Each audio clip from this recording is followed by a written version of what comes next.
lights a bird is a flame. It's Superman. This is Dan Jurgen. This is Jason J. Lewis, the voice of Superman on Justice League Action. This is Mark Wade, writer of Superman Birthright. And you're listening to The Krypton Report.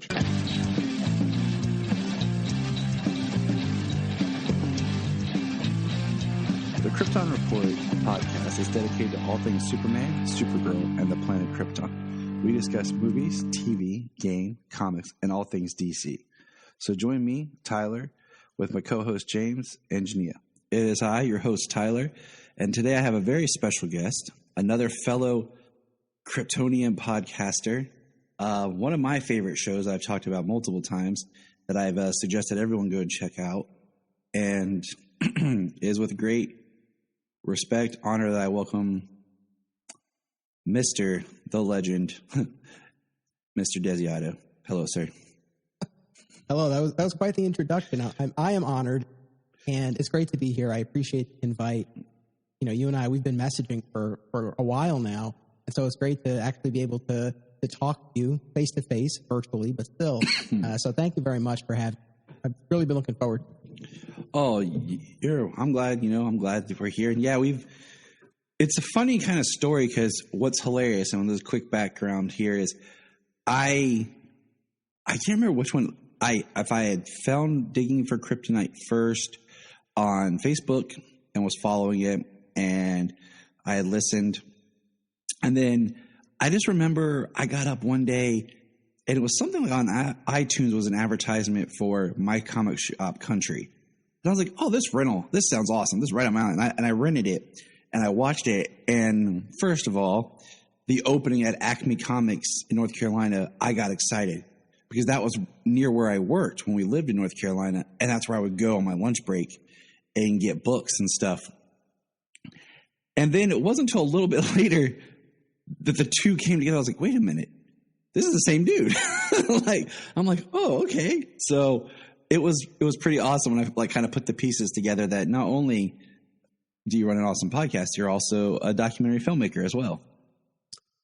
Yeah, and I mean the comic shop projects came first for me. You know, when I was in law school, I made a documentary film about my local comic shop, Alternate Reality. Now, since has sadly closed, and that was the first major creative project I took on, and it was just born out of all the fun that we had at the store, colorful characters, starting with the owner. And, I did that first documentary, and then I started a podcast a few years later when the store closed called My Comic Shop History. That gave way to another documentary, your reference. It was, I guess, a couple of years ago at this point that I was thinking about what the next step would be. Like, My Comic Shop History is still on, I still host that, but I just do limited runs that year. But I love podcasting. I fell in love with podcasting. And I was thinking, well, what would the next thing be? And, as you well know, I don't think you can do a podcast long term and do it well unless it's something you're really passionate about. And so, I very quickly came to the conclusion, well, the natural thing, and maybe the only other contender for an ongoing, in my case, bi-weekly podcast would be something super. So then that led to it. But it's been, connecting with you and connecting with a bunch of our other fellow super podcasts has been one of the most unexpected delights of this whole thing. Because if there were one thing that was holding me back when I was deciding whether or not to pull the trigger on a Superman show, that there are so many others out there. Like with the Comic Shop podcast, there are some of them, but not a ton. Well, Superman, there's no shortage of those podcasts out there. I just remember thinking, I do something that would stand out. Is it worth it? And again, it's just, I've been so blown away by the camaraderie within the super podcast group, on social media primarily. But it's been great, and we've, a bunch of us have exchanged plugs on our shows and have guests on each other's shows. It's really been terrific. I wasn't, not that I was expecting a cold welcome, but I didn't know what to expect. It's really been terrific. I look at it kind of like back when I played in bands, like you'd find some friends and you'd form bands and you're like, okay, let's do shows together. Or let's help get, shows together. Or, hey, let's make our own show. You always think that there's this tension of, okay, I have to do better than them, or, but there's also this camaraderie. And I mean, with Superman, like, my show evolved because when I first started podcasting, I joined with a friend and we were reviewing Gotham, the TV series. And that's kind of what my end to podcasting was. I listened to the good version of Fat Man on Batman, is what I call it, when I fell in love with the show when he first started it, but we won't go down that rabbit hole. And then when when Krypton was announced and Supergirl, I was like, well, I want to review those. I want to do that. And then I would realize, like, I want to do more than just talk about the TV show. So, like, that's always kind of been the backbone, was reviewing the current shows. But I was like, there's so much to it. I mean, like our friend Nate, we just did a podcast with, he reviews and talks about and digs into the history of Superman, the animated series. And there's so many facets. One of my favorites to listen to, because it's my smallest knowledge, is the Superboy Legacy podcast. Because for the longest time, I knew that show existed. And I felt like I would talk to people and they had no idea that it was real. And I would just have this memory of like seeing it come on like on basic cable. But it wasn't until 2006 when Superman Returns happened and there was so much stuff released on home video that I was like, see, look, there's the first season this show does exist. And then sadly, and I say that because some people still don't, I miss DC Universe. People can say whatever they want about HBO Max, but the George Reeves show is gone. Superboy is gone. All that old content that real, like, just want to dig into the history of DC, people like us who, it's not the greatest, but it's part of the legacy that I want to at least experience, is not on HBO Max. That's been a major frustration for me. Well, in particular, Adventures of Superman and Superboy, those two are two of the more egregious omissions on HBO Max. It's, to be honest, and I've since bought them all on DVD. I just got to the point where I said, you know what? Yeah, hopefully they'll make the jump over there at some point. Lois and Clark did recently. Yes. Remastered it, and that's great and everything.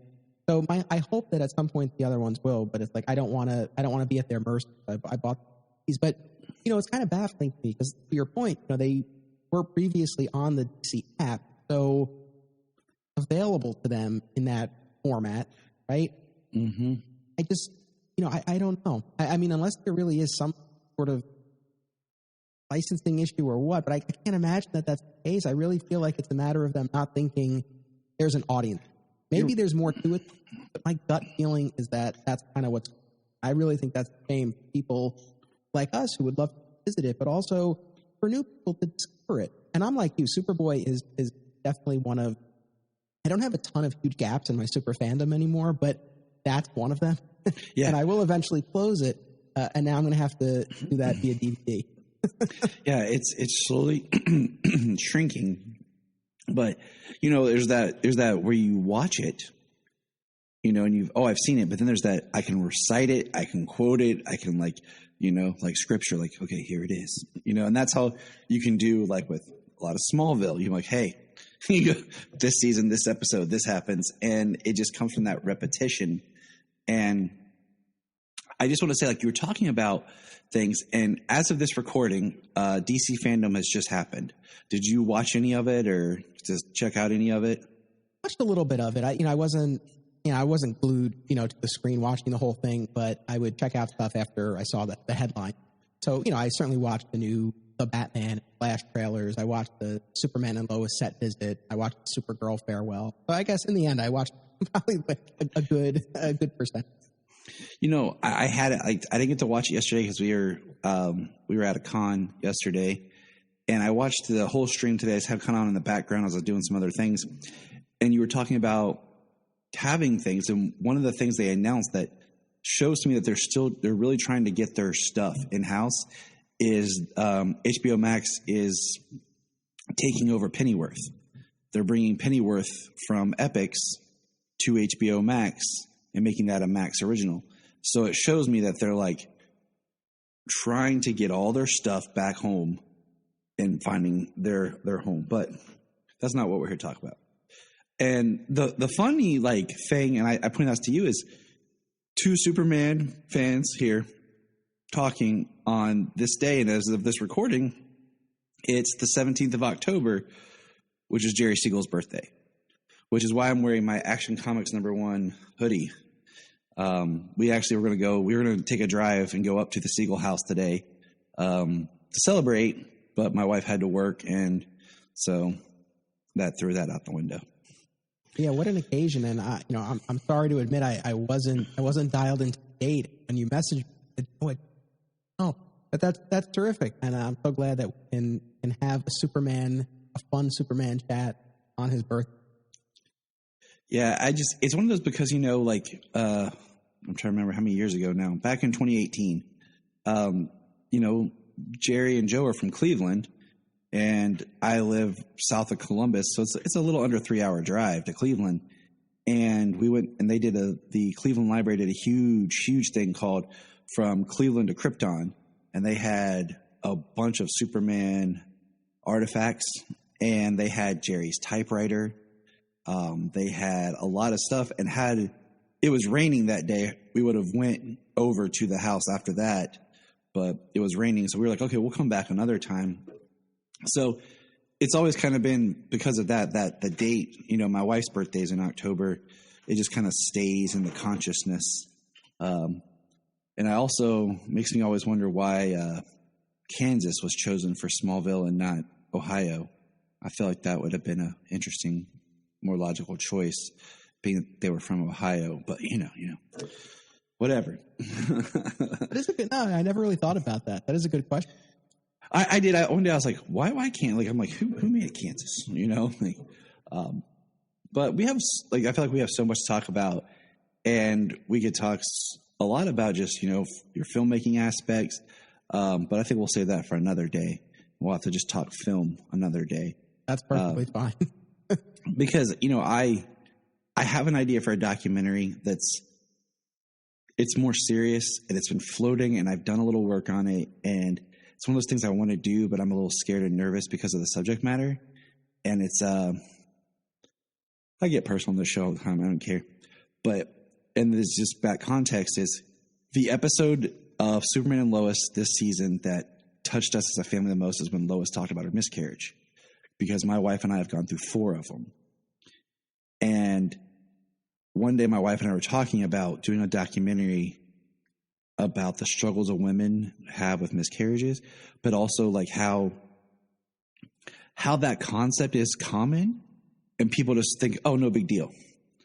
There's been so many women who suffered from this loss and emotional, and people treat it as if, oh, you really weren't pregnant or whatever. And I'm not going to go down no rabbit holes right here, but it's a documentary that I've had kind of just, I feel like it's kind of been laid on my wife and I together to partner and do this thing.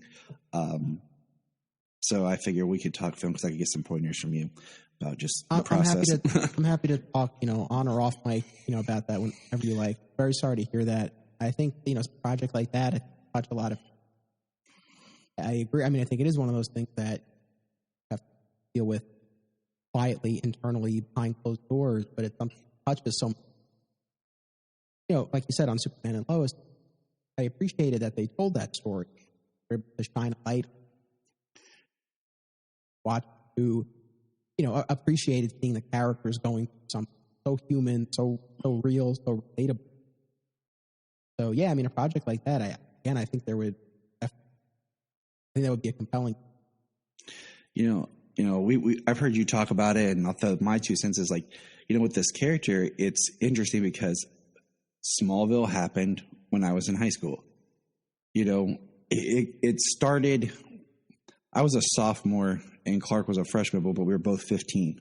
Just how that fell. Mm-hmm. And I went through high school with Clark, then into college, and then the in between years. And then when Smallville ended, was mere weeks after my wedding. So, this show carried me in my life. And then now we jump ahead to Superman and Lois. When I'm married, I've been married now for 10 years. And I have 2 kids. Sure, my kids aren't as old as their kids, But the idea of, I now have my character going through fatherhood, and I'm going through this. It's like, it's just it's really awesome then to have these stories that I connect with. I mean, yesterday I had the honor I talked to him before on a podcast, but I got the honor to meet him face to face and talk to Dan Jurgens. And the books that I presented to him to sign was Superman Convergence #1 and Lois and Clark #1. And it was The Birth of John Kent. And then when they did that story that was going to tie into Rebirth, and I said to him, I was like, these stories meant a lot to me because these came out, John Kent was born the same year that my son was born. So I became a father at the same time that Superman became a father. And Dan's like looking at like, yeah, that's all, like he's like, you could tell it's like emotional. He signed them. And I'm sure most people are like, let's talk about Death of Superman. I'm like, nah, let's talk about this, this. Like, I wanted to be like, let's talk about Electric Blue Superman just to throw him off, but I didn't have that much time. But it was a great experience. And, having just listened to your part of your From Crisis to Death and segment, which has been great, just kind of contextualizing more of where Superman was at that time, Dan Jurgens had a large role to play in the whole death. So I was like, the first person I thought like I have to send a message to about this was you, but my signal was bad. So you're like, nothing's coming through. And I'm just like, Yeah, it was funny because you're like, I thought you would appreciate this. And I waited a couple minutes and I was like, I'm not seeing anything. But then eventually the photos, I've not had the opportunity to meet Dan Jurgens, although a buddy of mine met him at Horrificon a couple of years ago. And I'm grateful to my buddy and to Dan Jurgens. Dan recorded a video to me acknowledging that responsible for getting me into comics. It was very cool. I still have that saved, and I hope to be able to meet him at some point. Like you said, we've been talking a lot about early Triangle era my show and Death of Superman. I've not yet made any attempt to try to get Dan Jurgens on the show. My sense is that he would be receptive to doing something like that, but I have no idea. But it's one of those things where I'm waiting before I would even try to do that because I like that people ask him about Death of Superman all the time. So I would really want to be able to find a way to come at it from some kind of different angle. And then there's also this, someone was asking me about you got to get Dan Jurgens, I'm a big Death of Superman guy. I sort of feel like when the time comes that I'm really going to wind down the podcast, that's a long way down the road, but I sort of feel like that'll be one of the sort of the final step. Like we're in the final season of Smallville. Like the final pieces are coming into place, that sort of. But I would love to talk. You'd be like, hey, Dan, let's just talk Booster Gold. I'm sure no one ever wants it. Yeah, and I mean, and that's the thing is like, you want to talk about Death of Superman, but at the same time, you're like, man, like, I'm sure everyone always asks you about it. And like you said, you want to come at it. The best question would be, Dan, how does it feel to only be asked about Death of Superman? And go. But I had something I wanted to show you.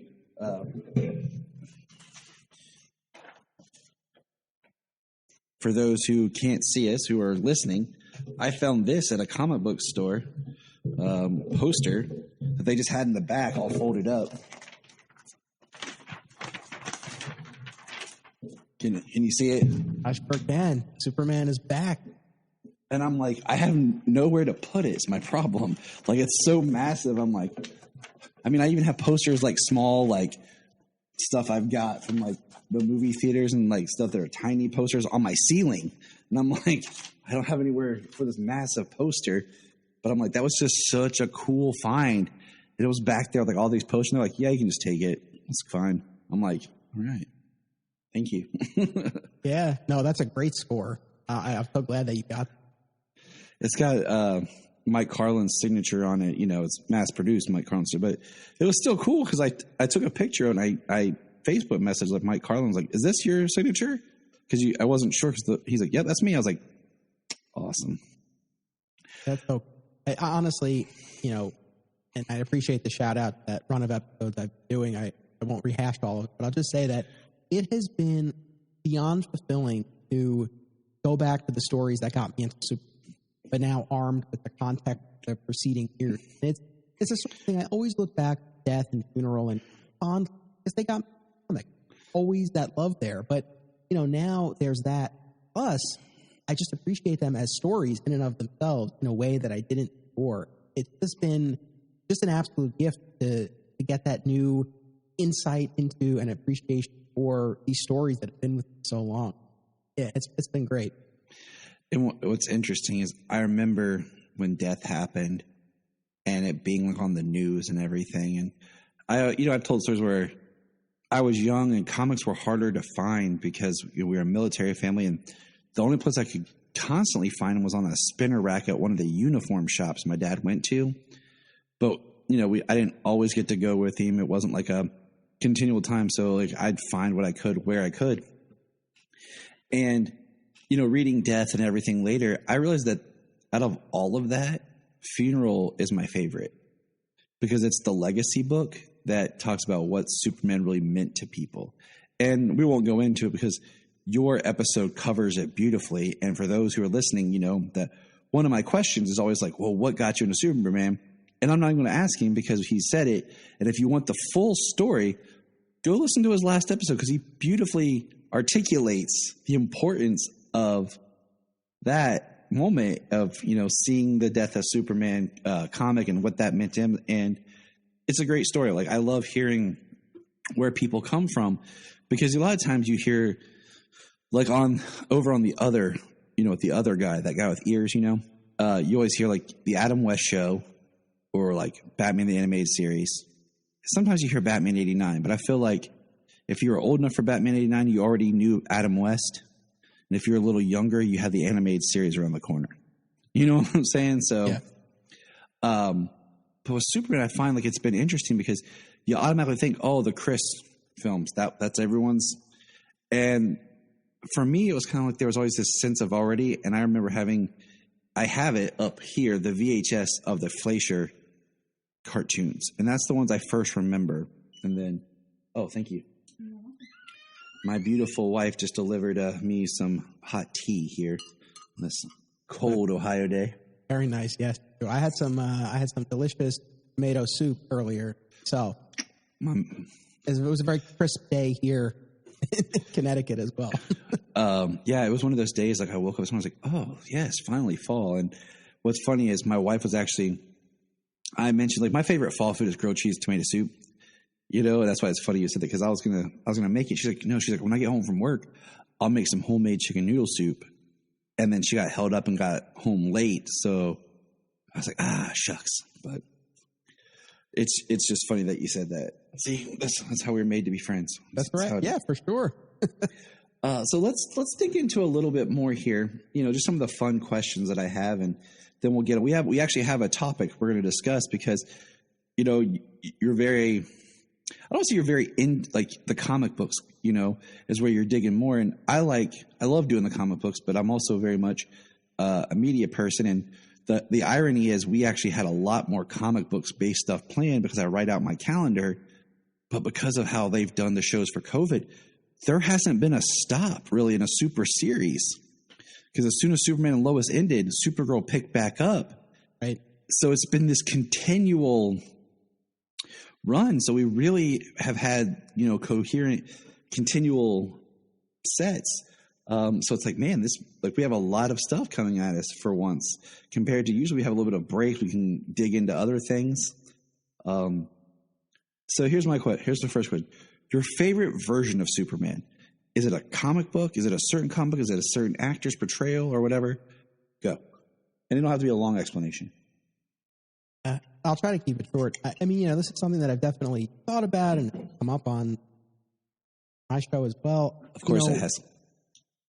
It's one of the reasons I wanted to do the show was to take this long view of the character across time and see how they play off of it, how they develop. So I will give an actual answer, but let me just say this, and this is not me sitting on the fence, but the thing that's been so fascinating, just seeing how character evolves, how there's something meaningful, valuable about virtually incarnation. And the example that I always go to is the George Reeves show. That was one of the big gaps in my fandom until the beginning of 2020. Now I hold that up as one of my favorite versions. And it's very different than modern incarnation, but it works so well, especially for the time. And, really, maintains especially those early seasons, the essence of the original comic. So I'll say that. Now, the actual answer, I have to go Tom Welling.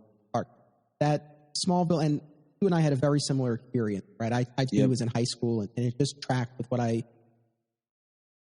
mean, not the sci-fi aspect, but it's just, our journeys parallel to each other. I was running around at night, fighting the evil in my town. But, so that show, really, one of the pieces of homework for our recording tonight that I know we'll get into was an episode of Smallville 8 Bloodline. And, I haven't watched season 8 some time, and so, but I queued up that episode. I was right back. And that is one of those shows that I can quote. You can throw any episode at me. I'm right there with you. So the Tom Welling incarnation arc is the one that I think nearest and dearest. If I approach it a little more analytically, I think my answer might change. But in my heart, that's.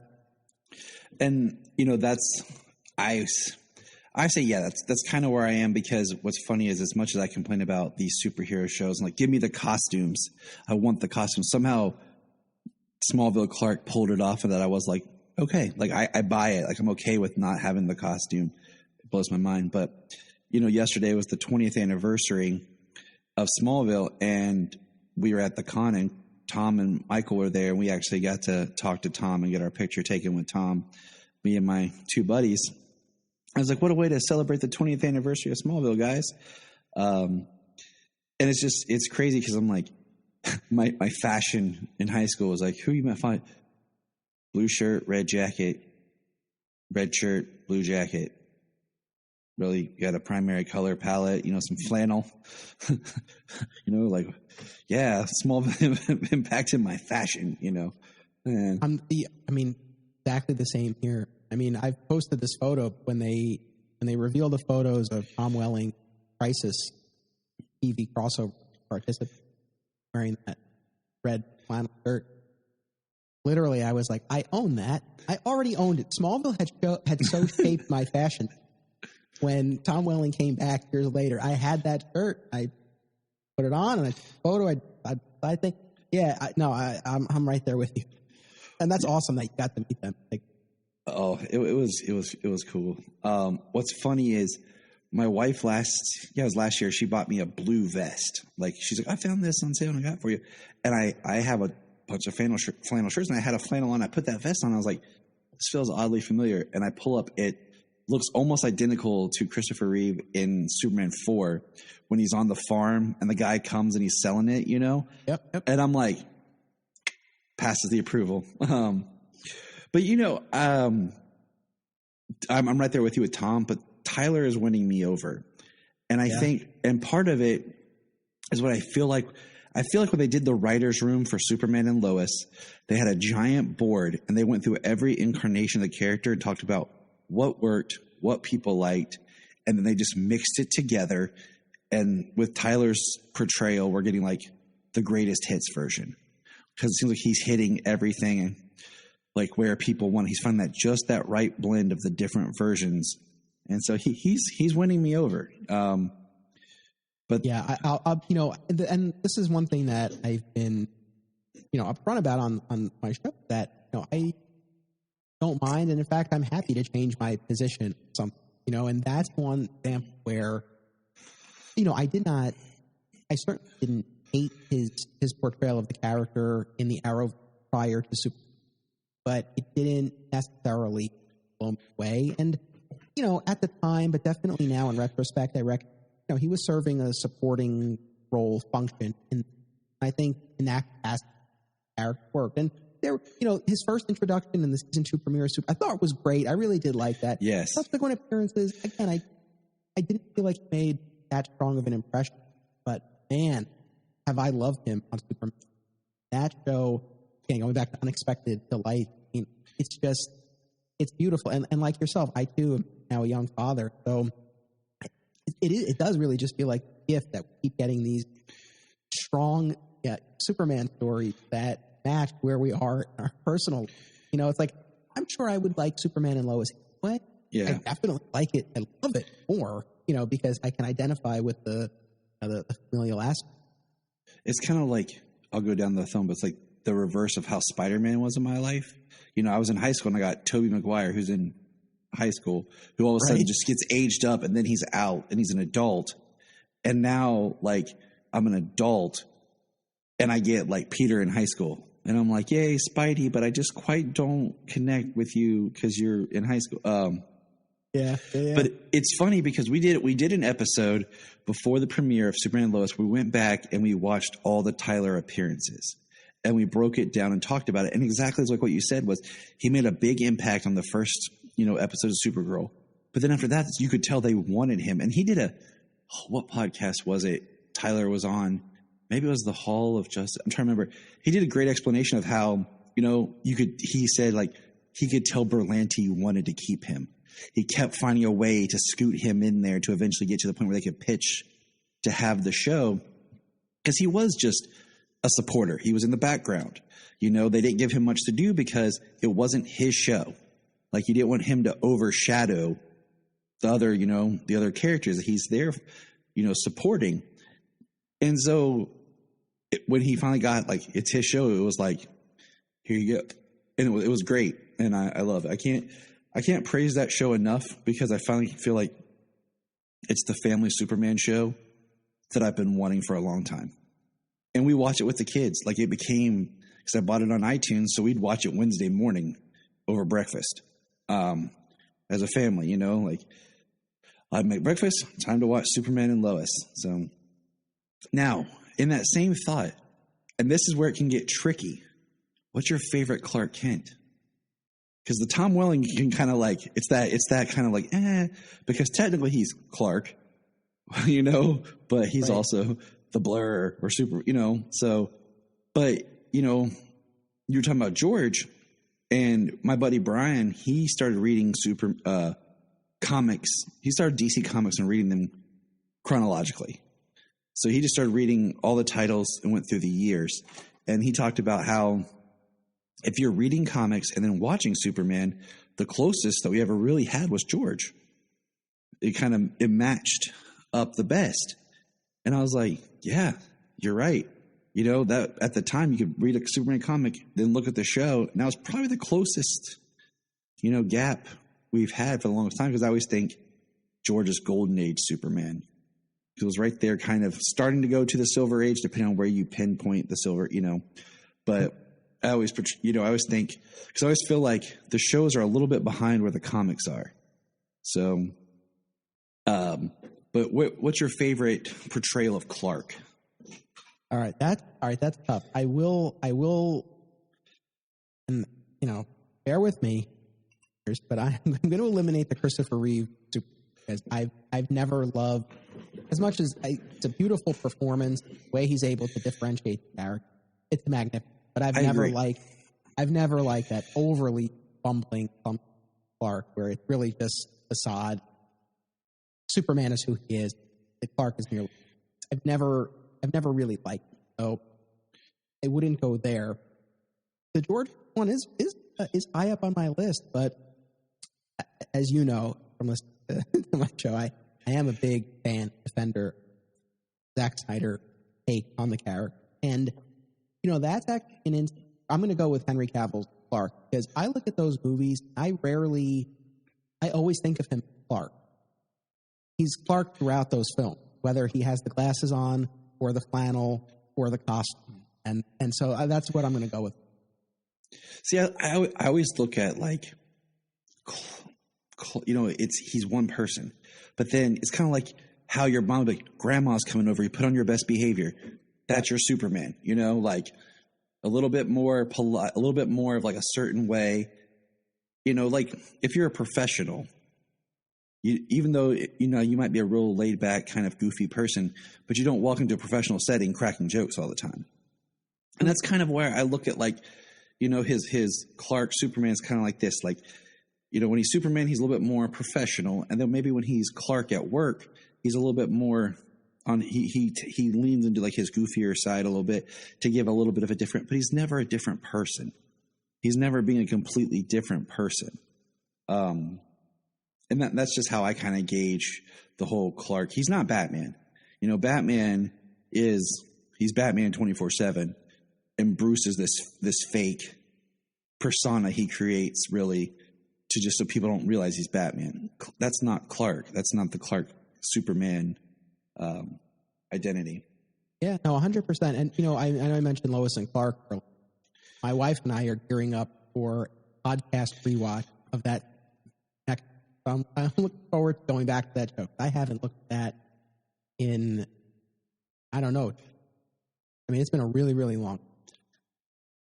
So, this might change after I but the Clark Kent that we got in that show, he was really playing him like a regular guy. And I do think that there was a lot of value in that, especially in paving the way for depict. I think it really gave, and of course the way written well, but I really feel like that show gave an integrity to Clark that definitely flowed from what was going on in the comics.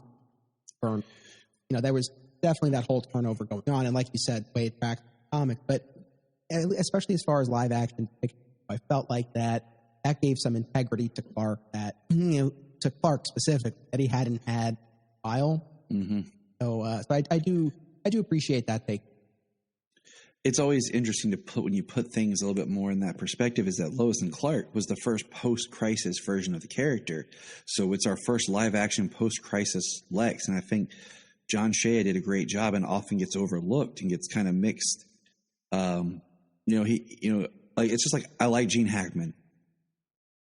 I think he's great, but I don't see him as Lex because that's not the Lex that I knew and really kind of grew up with. So it's hard to kind of to see him as Lex. And then I was blown away by, even if no one watches the show, if you're a Superman fan, you're like, I'm not watching Supergirl. Go watch the John Cryer Lex Luthor episodes, because his portrayal it blew me away. Like I really, really like it. And I was surprised at how much I enjoyed his Lex Luthor. Yeah. Rosenbaum for me is number one, but I was, and this was another example with Cryer where I was very, very nice. I'm like, I'm not cracking a cold one. No, it's my LaCroix. Hey, listen, even if I drink bourbon when I'm doing my show, so it's all right. I only have water tonight, but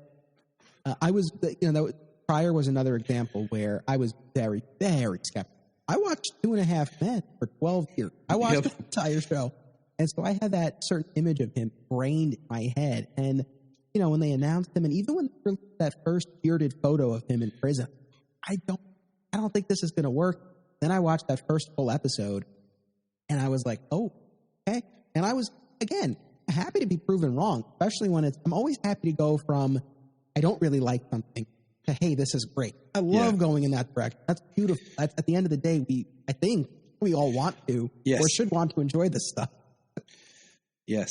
I look at, like, you could almost do, like, Rosenbaum's Lex is the origin, and then Cryer's is, like, down the line. If you're looking at a timeline, Rosenbaum gave us the early years, and then, you have, like, the John Shea or the Kevin Spacey. It's kind of like, or the comics, and then the Cryer's Lex is finally seeing that, knowing that there's this history between him and Superman all these years. We're farther in their relationship. So it's a new take on Lex, being further down the line of his times table than we've had before, which, much like Tyler Hoechlin's Superman, like, how do you do a new Superman show? Well, you make him already married with kids, and that's your new spin.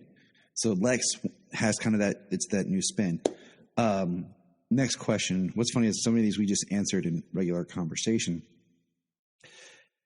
And I just want you to say this on air, but because I know your answer. But the Kents, live or dead? Live, 100%. I just wanted you to say it on my show because I already knew what you were going to say. But no, like that was one of those things that I don't feel that Pa has to be dead. I don't think that Ma needs to be dead. The old, especially the times where, in the old George show and the Kirk Allen serials and stuff, the kids were like grandparents when they found Clark. And slowly we've de-aged them to be, I always picture them kind of like in their late 30s, maybe early 40s when they get Clark. So they're a little bit older than what their childbearing years would have been, But even in today's society, that's not old. Like, I don't want to say it's old, but, you look in the past, like you should have already had your kids by now. But I like the idea, like one of my favorite stories with them and was in Grant Morrison's action run in the New 52. It was like a backup where you see that Martha can't get pregnant and they go to like the fertility clinics and they're doing everything. They're like spending all their money. And it's like the last time they're driving home and, Martha's heartbroken. Like Jonathan's trying to keep her spirits up that he doesn't want to give up, but she's trying to say she's ready. And then you just see that ship crash and you're like, yes, it's like, it makes that much stronger for their story. And that was one that was, close to me when my wife and I were going through stuff. I totally understand. Again, I can I'll leave, but I'll just say that I think, I think the question always is like, well, if one or both of them dies, what function does it serve? Valuable function. I think, in the premiere of Superman and Lois, Martha's past that precipitates their move back to Smallville. We're now in a different phase of his life, and right. Sadly, losing a parent, especially as you get older, is something that people go through. So I felt like that was fitting. Going back to the idea of Jonathan's casting, imparting to Clark this valuable lesson, can't save everyone, and also sort of marking the end of his time in Smallville. I do recognize that could be valuable function of Jonathan's death, but in the end, I know a lot of this is informed by the fact that I grew up reading comics. My parents were around, to watch Smallville for a good part of the show. They were both there, and they were young and they were vital. And I just think that's one of the things that separates Superman from other characters. Like, he has there, and they're a sound board. And some of the stories that I read for my recent event, there are a few instances where Jonathan and Martha are active. Yes. Like, there's a story where the Eradicator corrupts Superman's mind, and like Jonathan and Martha ultimately end up in the fortress and try to snap out of it. And I love stuff like that. So I'm all for them. I always throw back to one thing is like every year my kids and I watch the Comfort and Joy episode of Justice League Unlimited. And it's the Christmas where Clark goes home and he takes Martian Manhunter with him. And Martha's like, we got the spare bedroom made up. You can stay in Kara's room.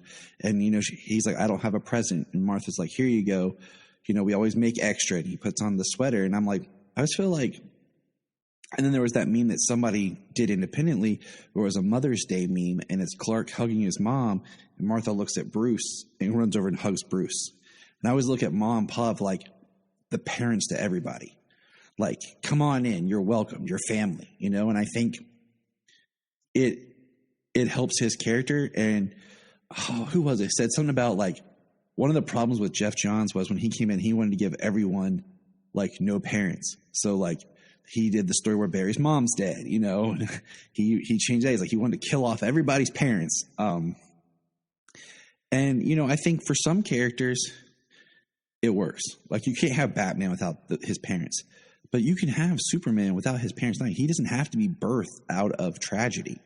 Like even the tragedy of his planet destroying, he has no connection to it. He doesn't learn that till later in his life. And like in The Death, I like the role that they play with Lois, both in the animated film that I really love that you'll be reviewing soon that I do want to hear. I got to sign up for that Patreon to check that out. Out of professional courtesy, I'll send that to you. Oh, hey, because what's funny is I rant and rave about how I get mad that I feel like so many times people think, the only story of Superman that matters is his death. Like, we're just going to kill him, and I rant and rave about that. But yet my favorite is I love that Death of Superman animated film. Like, I think I pick it as my favorite Superman film because I feel like it's a safe out. So you don't have to get in fights with people. I'm just like, I choose this one. I'm going to go over here now. So my next question is that question that divides all Superman fans. It's the one that will either, you're in or you're out. But trunks or no trunks? It's so funny. I just recorded an episode with comic book artist V. Ken Mary, and we mostly focused on the 1997 Steel movie. Let me tell you, man, did we have fun with that. It was, and you might be surprised, we really mounted, I think, a pretty strong defense for that movie. But in any event, we did talk a little bit about the visual evolution style of. I asked him about the drawing. He and I were kind of on the same page, and I really hate to sit on the fence on this. I don't feel that strong. I don't mind them. I'm not like, oh, they look stupid, they need to go. If they're there, great, but I don't feel like the costume is complete. They're missing as long as there's something to break up the. So the red belt, I'm fine. So, and again, I don't say that to sit on the fence, but I genuinely don't care that much. Yeah, I'm there with you. My kind of breaking in piece is like, in comics is fine, because they're comics. Live action, I don't prefer them because I feel like you have to have the right suit and the right actor. Because I feel like Brandon Routh pulls it off. The way they designed his trunks in both, even in Superman Returns, but I think that they designed him really well in his Kingdom Come suit. And then Tyler, when he did his Fleischer suit, I think he pulled off. But I just don't think for a modern audience, you could keep those and really make it without being, because it feels like it's just an open joke to poke fun at him, because most people don't understand the history or the reference or what they were there for. And yeah, I think there are people who that's the sword they'll die on with Superman. No trunks, not my Superman, I'm just like, really? Like, okay. It's crazy that's the kill all. Now, here's one that I asked that a lot of times people will answer, but then they'll think about it. If you could have one Kryptonian power, what would it be?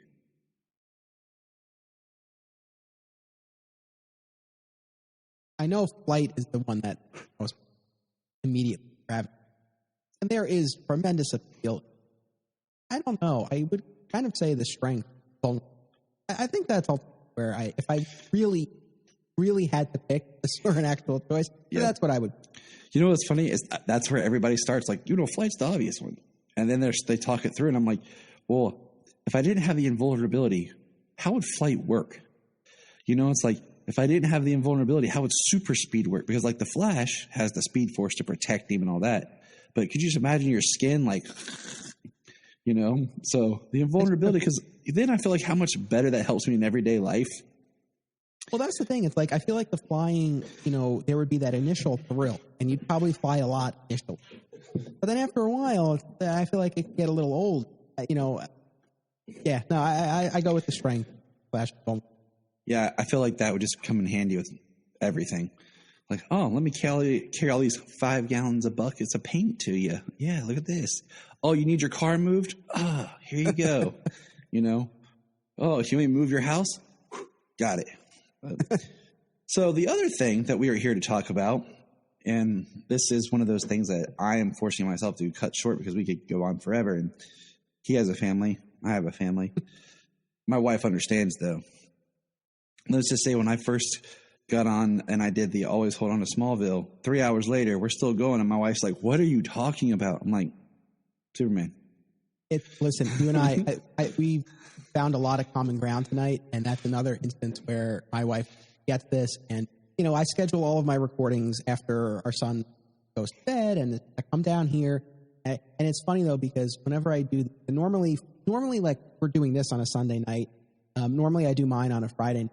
A lot of times before I go down here, I usually start around 8. I'll usually say, like, hey, if I stay up, like, I'll probably be done on 10 and watch something. And she's always like, yeah, sure. And sure enough, again, 2 to 3 hours later, where I finally resurfaced. So, I get it. You're like, hey, yeah, that's just doesn't. But you and I also talk so much already, like, kind of knowledge. That's why I was like, some of these questions I was going to ask to get on air, but I know where he's going to go with it. But one thing, okay, so what we brought up for my conversation, I was like, one thing I've always thought about and I wanted to find someone to discuss about was what I call, excuse me, Faora versus Ursa. Because they are two different characters that seems like has been just used interchangeably, you know, through film, through comics. And I was like, what's the kind of the history? And like we'll do a discussion. We don't have to do a deep dive, but I was like, okay, let's chat about these characters, because I found it funny. And what I found most humorous, and we said this off mic, was recently Anthony did a review of the 1980s Ruby Spears Superman series that a lot of people forget existed. And when I saw that, I got excited because I had bought them on iTunes like real cheap years ago. And I watched them real quick, and then that was it. I had to fill in that knowledge. And one episode of that show has a very weird General Zod. A very weird General Zod. And it has 3 Kryptonian villains, but it's Zod, Faora, and Ursa. And it's the only time I found where Ursa and Faora are together. And I'm like, and it's this show. And it's not like they don't really do much or anything. Like, it's a episode to me, as I was watching, like, I could almost see some pre-Doomsday in there. Kind of like, it's also like side story about if you go back and watch John Wesley Shipp's The Flash, and you watched when Mark Hamill gets his sidekick, was it Prank? What they called her, I think. You definitely see that proto Harley Quinn. And I'm like, and I thought to myself, was Paul Dini sitting at home like, this is good. I like this. But I just thought, it'd be interesting. Like, is one character better than the other?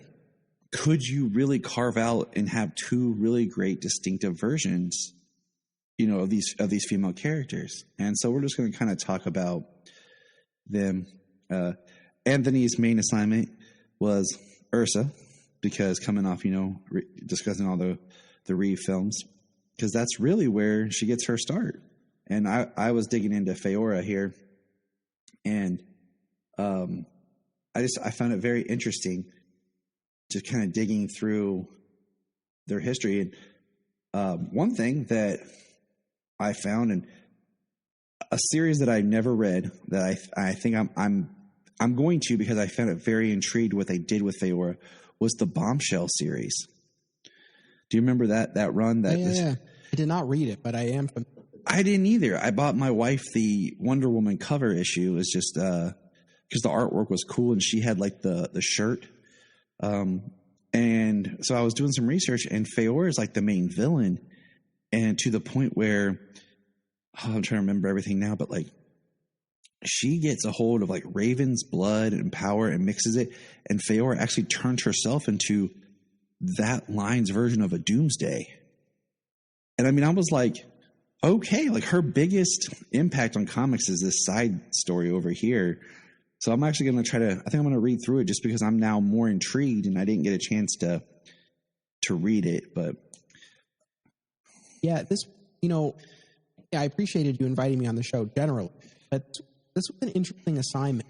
And it's one of those things that I was especially happy to do, because I would never have done this on my show, but not because I don't think it's a good idea. It's because I wouldn't have thought about this. And I had never thought. And when you were like, we have these two female Kryptonians, and how, if at all, can we distinguish them? How have they distinct ways? And again, until you had brought that up, in all honesty, had never really pondered in any significant way. And so I did the homework that you asked me to for Ursa, but I also did most of the Faora research as well. I wanted to be able to get as much of the full picture as possible. Honestly, I mean, I would love to know if you came up with anything different, but for the life of me, I really could not distinguish characters. My take is that they've been used interchangeably, and I do think that's at the detriment of both of them. Yes, the only main difference that I've been able to find is one where it gets more confusing. You can see this is when Faora first appears, she's more of a brunette, Kryptonian villainess. And then Ursa, of course, was on Superman the movie, and she had black hair. But then when Faora reappears later, we start seeing like different changes. But then when Faora was in, where is it on my notes here? Oh, and there it is. Superman, Wonder Woman? It was in Justice League Action. She's back to being a brunette. And then when she appeared in the Superman Wonder Woman New 52 comic, she just straight up was Zack Snyder's Faora. But they used the dark hair, even in that film, like Ursa. And to the average comic book, like just film watcher, you would never know. But the only difference that I have discerned is that Faora often is lined up as a lover, partner, wife to Zod. Ursa is never aligned as Zod's lover.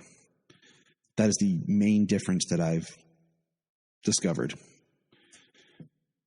So I guess one potential exception, that last Sun arc of Action Comics that Jeff Johns and Richard Donner co-wrote. Now, I only read the part that you had specifically assigned me. I have read the whole thing years. But in that, they show up as the parent of young boy Lois and Clark take in. Mm-hmm. But do we find out later that it wasn't a product of love, that it was just strategic union? Is that the case? Yeah, I'm like 90% sure. Because I actually read it and I was going to pull it back out because I just rebought it because I had it digitally, but then when Donner passed, I decided like, all right, I'm going to pull the and buy it. But what's interesting is I actually just found for $5 that Zod figure at the con yesterday. And what's interesting, and we'll kind of bring Zod into this for a quick second, is these Kryptonian villainesses, they've never had a definitive look. We always have the House of El glyph. And then they wanted to give every family. Zod's never had a glyph that you could look at and say, that's Zod. So the comics has always kind of been something different. They didn't do anything in the Donner films. Michael Shannon's glyph is different than Callum Blue's glyph. And even the glyph for the House of Zod they used on Krypton, the series. There's never been a consistent look even for Zod. The actor that played Zod for like the 2 seconds in Superman and Lois was blonde, and then we got a whole new reinterpretation of Zod on Krypton, which Colin Salmon is my favorite Zod. Just throwing that out there because I feel like he embodied what I loved about Terrence Stamp, but then he was able to embody what I loved about Michael Shannon, and he just found a nice way of pulling it around and putting his own spin on it. So that's one of the highest points of the Krypton series was his portrayal of Zod. And if anyone disagrees with me, that's fine. It's all subjective. So with that logic, is even the main antagonist to the House of El, there's not consistency. So then when we get to Faora and Ursa, it's just like, female, evil. Throw her in there. And that's basically it. I mean, I think in most of these incarnations, whether it's Faora or Ursa, they are cold and calculating, usually 8 men, and are aligned with Zod, at least ideologically, or in the case of Faora, from. I mean, that's kind of it. And even when we get down to the look, we have, especially again in these. I mean, again, if you look at what you're saying, the Faora of the Superman and Wonder Woman run. I mean, again, it's that short black hair. You could easily mistake her for Ursa. So, and your point about Zod is well taken. I mean, obviously, Zod is a character who does stand on his own, but to your point, I mean, yeah, there are still aspects of the character that, aren't so clearly defined the way other characters have been. I think with Zod, it's further complicated by the post-crisis comics, which now, again, I've spent a lot of time That's on. Why you're here. That's why you're here. But and it's one of those, where post-Crisis, DC, of course, scaled back all of these other Kryptonian characters, made it that Clark truly was the last on Krypton. But, Zod was a valuable villain, so over that period between, Crisis on Infinite Earth and the Richard Donner, Jeff Johns Last Son arc, where they finally reintroduced actual Zod for Krypton, we had all other versions. We had the Lock Universe Zod. We had the Russian metahuman Zod Joe Kelly was playing around with. We had the For Tomorrow Zod that Brian Azzarello played around with. So there were all of other Zods before we finally got the one true. I don't think that helped. And that's one of the aspects, much as, my heart with post-Crisis Superman. Up with so many runs there. Huge fan of. I started my podcast with the Loeb Kelly at spot. But that being said, don't quasi version certain characters like Supergirl, like God. These attempts to have the character without running afoul of the only one Kryptonian rule. I don't think that did those characters any favor. So yeah, I think that further muddies the waters. Oh, I agree. I'm a fan of Superman's the Last Kryptonian, but for story purposes, I like that you had Zod, a female. I'll say that for as we have this conversation, and then Non, the three Kryptonian villains, because I think it puts a different aspect on the Kryptonian culture. It also, for a story point, it gives Clark this sense of, I'm not alone. These could be people I connect with, but really they're not. So it's has even more dramatic point. Now, I also am a fan of having his cousin Supergirl because, and this is, I don't know if I should edit this out, but we'll see. This is a story that has not been told by DC that I want to tell. We have Zor-El and Jor-El, but they never do a story with them together. Who are these brothers? What is their story? And I have it. I'm just going to say this. Okay, I got it. I got it, bro. And the irony of why I say that is because my first name is Jonathan. Tyler's my middle name. That's what I go by. So, Jay. My younger brother, who is blonde-haired, his name is Zach. Z. His wife is blonde. My wife is also brunette like me. So we have this parallel of J and Z. And my brother, because of situations that my wife and I occurred, had his son was born before mine. So from that events in my life, I started getting the story of two brothers that have a massive fallout. And had maybe the brothers L worked together, they could have saved Krypton, but they were opposing each other. And in the end, in Tyler's story, because you have and I won't give too much away, but you have always Kara was sent, or Kara, well, that's a whole nother discussion, to look after baby Cal. The idea is, in the end, family was important and for our children to make up for our mistakes. And I feel like that's the story they've not told. And that's why I like the idea of having Supergirl. Now, I like the idea when Supergirl is there, she's with him, but then she goes off and finds her own destiny. The idea of Superman or Supergirl being with the Legion or being out in space works for me because I feel like she goes off to find her destiny. So I'm not a fan of Kandor is a kind of a iffy thing, I don't like the idea he can just go down into Kandor. I like when they had Brainiac has it, but they're all asleep, in a coma. I'm okay with that. Because from dramatic story point of view, it's that thread of there's my people. I have to save them. What can I do? But I can't figure it out. Compared to New Krypton or Argo City or, all this other where you're just that's just a lot, Yeah. Well, first of all, the story posed fast. That would be amazing to actually see come to life, comic book form otherwise. So kudos for that. I really think that's things that's so funny about a character who's been around for decades. Yet there are still that's uncharted territory, that can be mined. So I think that's an example where that rich story. So yeah, I think something that would be cool. And yeah, I think as far as the other Kryptonians, I think there's a fine line. I don't think it's all or nothing. I think there's a balance. Right. I think with Zod and Ursa or Faora and On, with the villains who are primarily in the Phantom Zone, I think that worked fine, right? They're not ever present, right? Not ever present. So I think that's okay. And I agree with you with Candor. He can kind of jump there whenever he wants. It definitely loses impact. So handled the right way, Candor's awesome.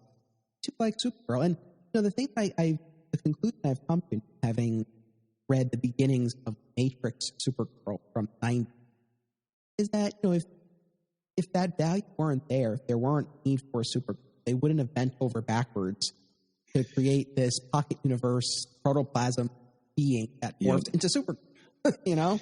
Yeah, I mean, she serves a purpose, and the comics. Her history in the comics is not great. We'll just say that. It's a very weird, unbalanced history.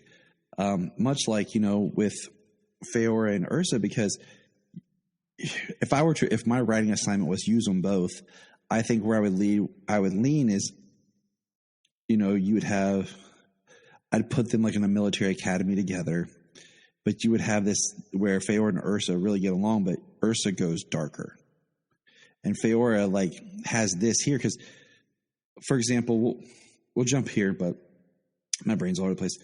Ursa, okay, we'll start with her. She appears in Superman the movie and Superman 2. Mentioned before the Ruby Spears episode, The Hunter. She appears in the 2019 animated series DC Superhero Girls, which is it's a fun show. I watch it with my daughter. Very fun. I had never watched it before, and then I watched that one, and it was a lot of fun. And when my son gets a little older, I would definitely put that on. I was pleasantly surprised by it. My watched the premiere of that series with my daughter, and then my son watches it. He's cool because him and his sister are sweet because he'll watch shows with her, and she'll watch shows with him. So she'll I want to watch My Little Pony. He'll sit down and watch it with her, and then he'll be like, let's watch this, and she'll watch it. So they really get along great together about that. And so she appears there. And then the comic we talked about was in the Action Comics 845, which is the second part of The Last Son by Jeff Johns and Richard Donner. Ursa is introduced into the Superman comic canon, which is very interesting because that's her one, and she's very Sarah Douglas looking in the face and the hair. And that's the one definitive Ursa in the comics. And and then with Faora, she first appears in Action Comics 471 and then 472. And then really no notable until we were talking about the New 52 Superman Wonder Woman issues 5 and 6, which are great. But like I said, it feels very Man of Steel because I feel like with some of these side characters, whatever the contemporary television or film version is, they'll kind of twist them into that. But then the other Faora that we got her, of course, in the film Man of Steel. But she was also in season 9 of Smallville. She's actually a character. It's a younger Faora. And that was not to dive into all Smallville, but in the lore of that season was the Kandorians were actually clones that were, when their blood was taken, they were younger than when they actually ended their life. So when these clones were birthed on Earth, they were younger. So he wasn't General Zod. And Faora is much younger. She's actually has more of an ethnicity to her than just a white person.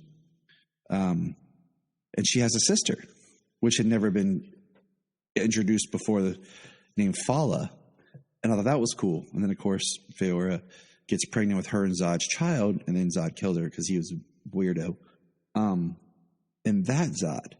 And then in Superman, in Smallville season 8, like you were talking about earlier, the Phantom version possesses Lois, and we find out that Faora was married to Zod. They couldn't have children, which that is very And that's actually in my story, but this advanced Kryptonian technology, but whatever.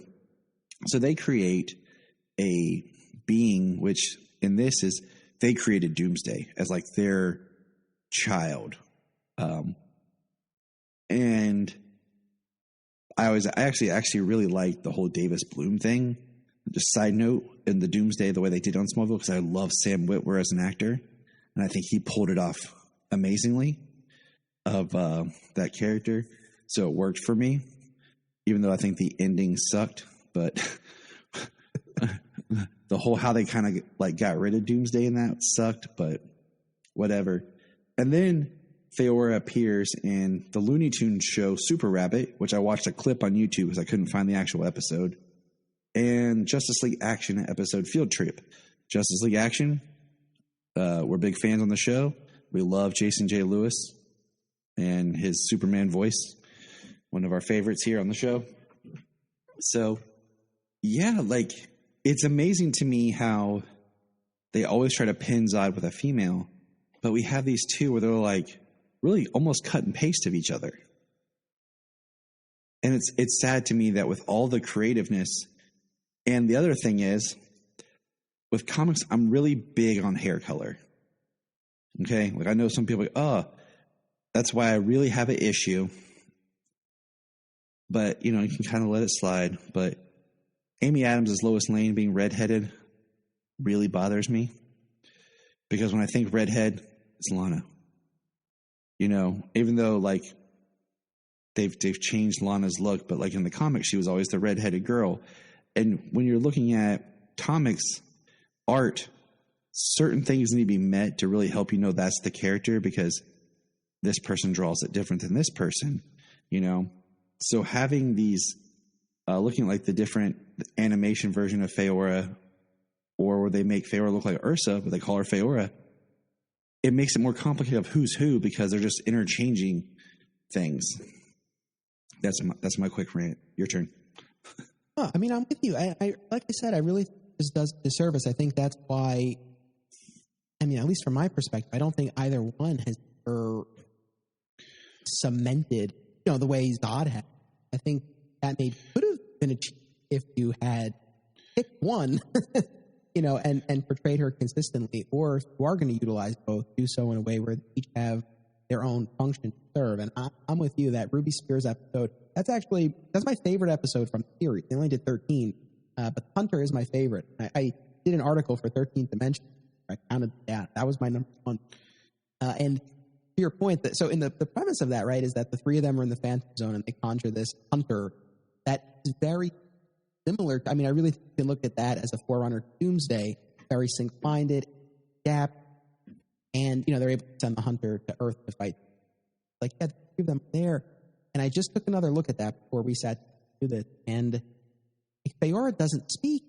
Ursa does all the talking. So this one moment where it's like, okay, how would they interact with each other?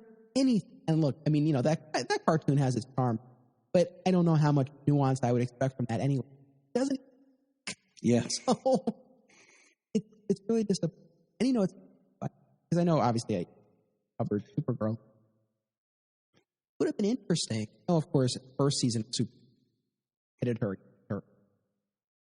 But it would have been interesting if they took Ursa or Faora, really reimagined her as Supergirl's version of Zod. Something like that.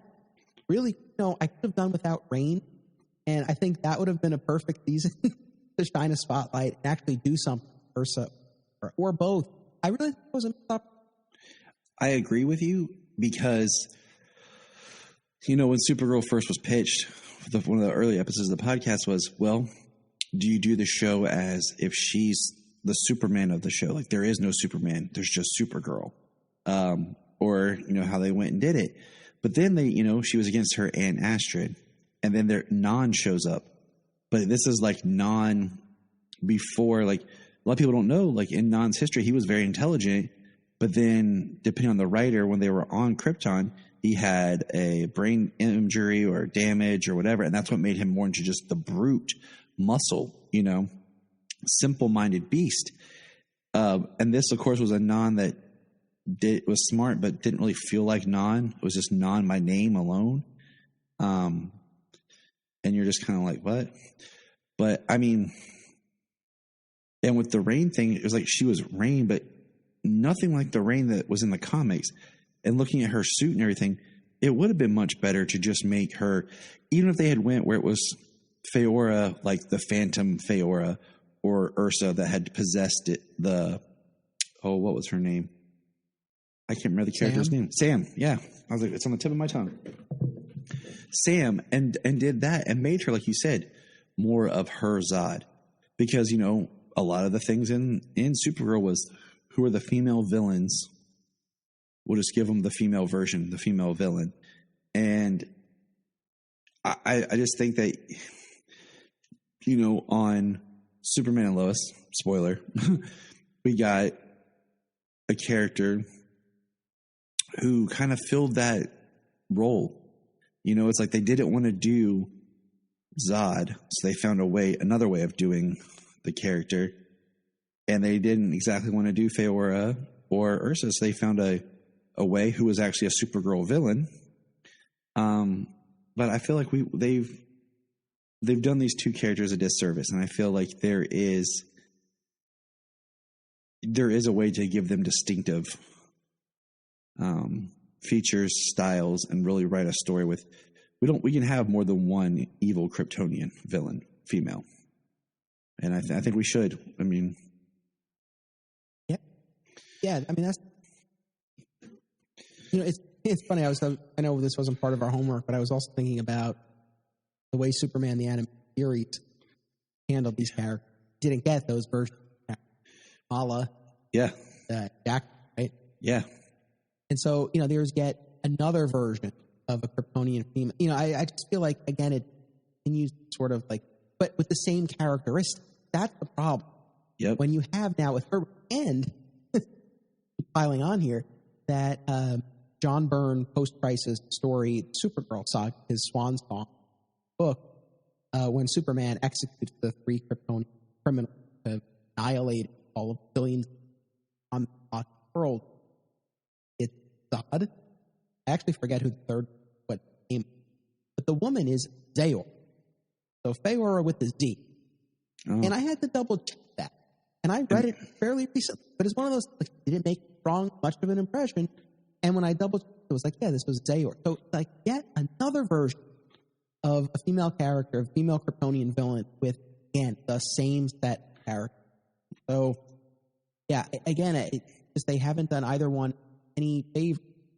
I think that's prevented either or both from occupying the same prominence that Zod does. And I think that's, I mean, I love Zod is one of my favorite Superman, but it would be nice to have a deeper bend. It doesn't always have to be Zod. And especially like we've been saying, we are talking about Supergirl or someone else.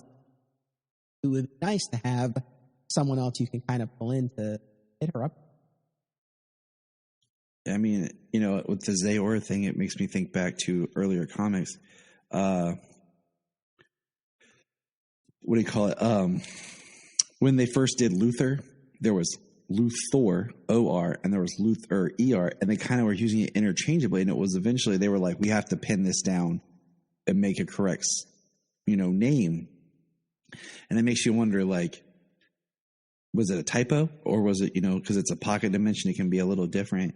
But yeah, I mean, with all the content we're getting now in live action and, reboots and anime, like, you would think someone could sit down and be like, look, we really need to make something distinguishable with these two characters and utilize them.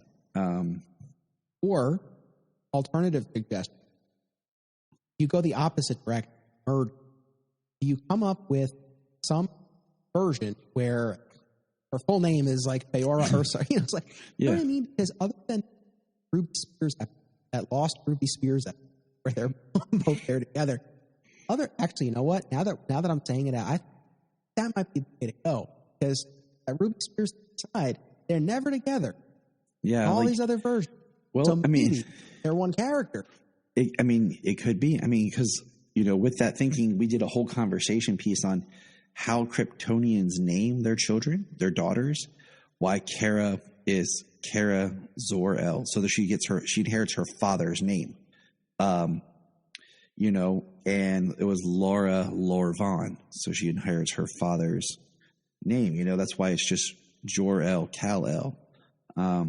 So could Faora be like, her name is Faora Ul, U-L, so it could be like Faora Ursa Ul, you know what I'm saying? Her dad was, you know what I'm saying? Like something like that, because, you know, in a lot of ways that could be the best way to go, just because, like I said, the only difference that we've been able to really find is Faora has the romantic relationship with Zod, and Ursa hasn't.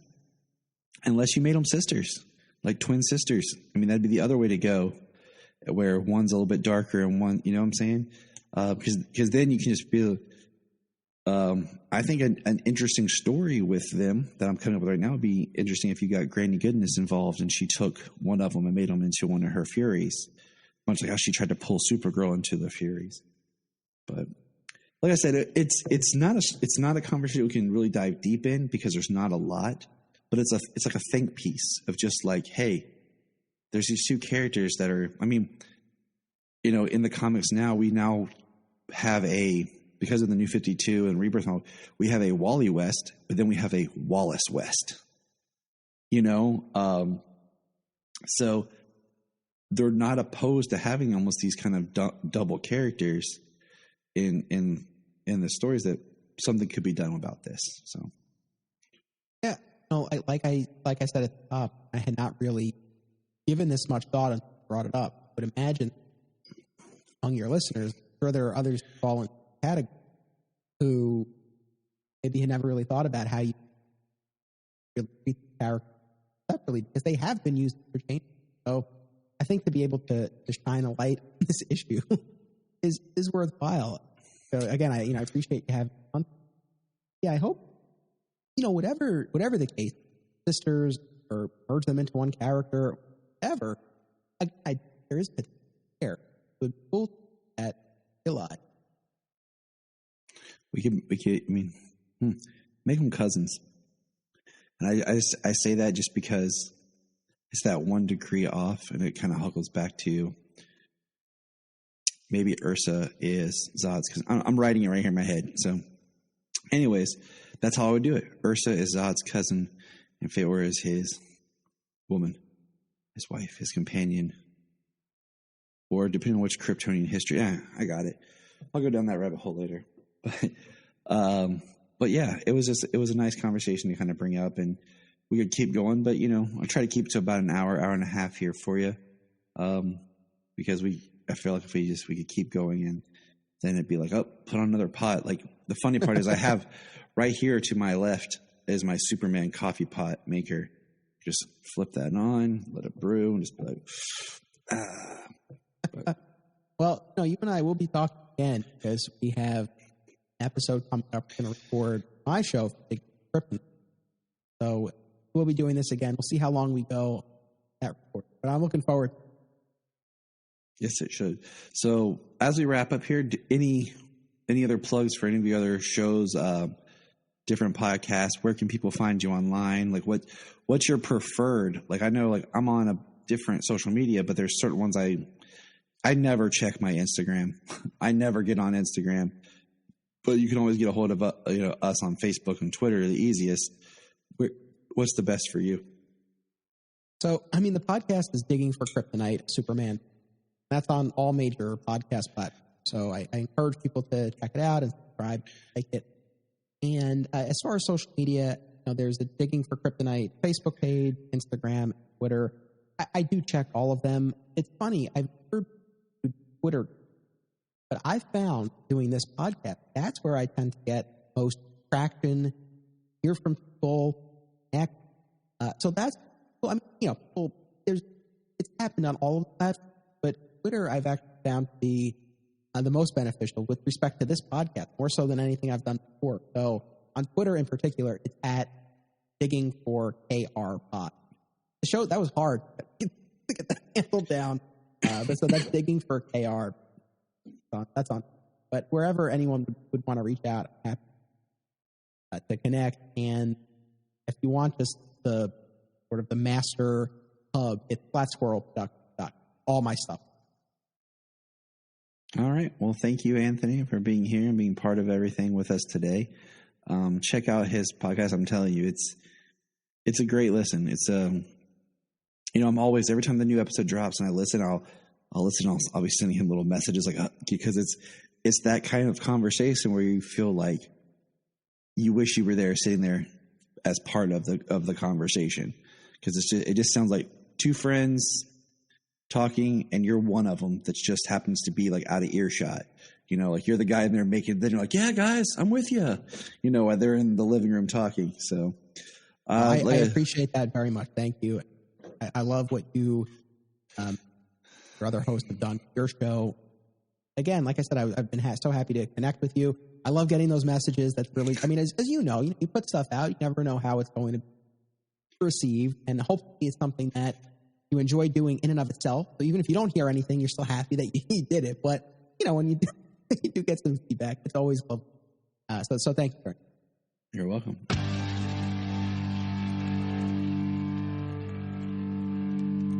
Look up in the sky. The Krypton Report is a Tears production. We thank you for listening and enjoying, and please support us on our Patreon account, our TeePublic store, and check out our social media. Always remember to look up in the sky. Hey, can I get $1? Sure. That's what friends say, right? And we all know that we all have $1. We spend $1 on crazy stuff. We have a loose change around the house probably for $1. So why not help a friend out? The Krypton Report, of course, has a Patreon, like every podcast does. But unlike other podcasts where we're asking for a lot of money, we're just saying, hey, shoot us $1. $1 a month. Help us keep the podcast going and help us to bring entertainment to you. And you can hear the fun voices of me and James. So go to patreon.com/Krypton Report and give it a shot. Thanks. If you enjoy Superman podcasting, here's some others to check out. Digging for Kryptonite, The Last Sons of Krypton, The Aspiring Kryptonian. It all comes back to Superman. Superman Forever. All-Star Superman Podcast. Superman, the Animated Podcast. Always Hold On to Smallville. And Superboy Legacy Podcast. Check them out. Always a good time. Always something new. Enjoy.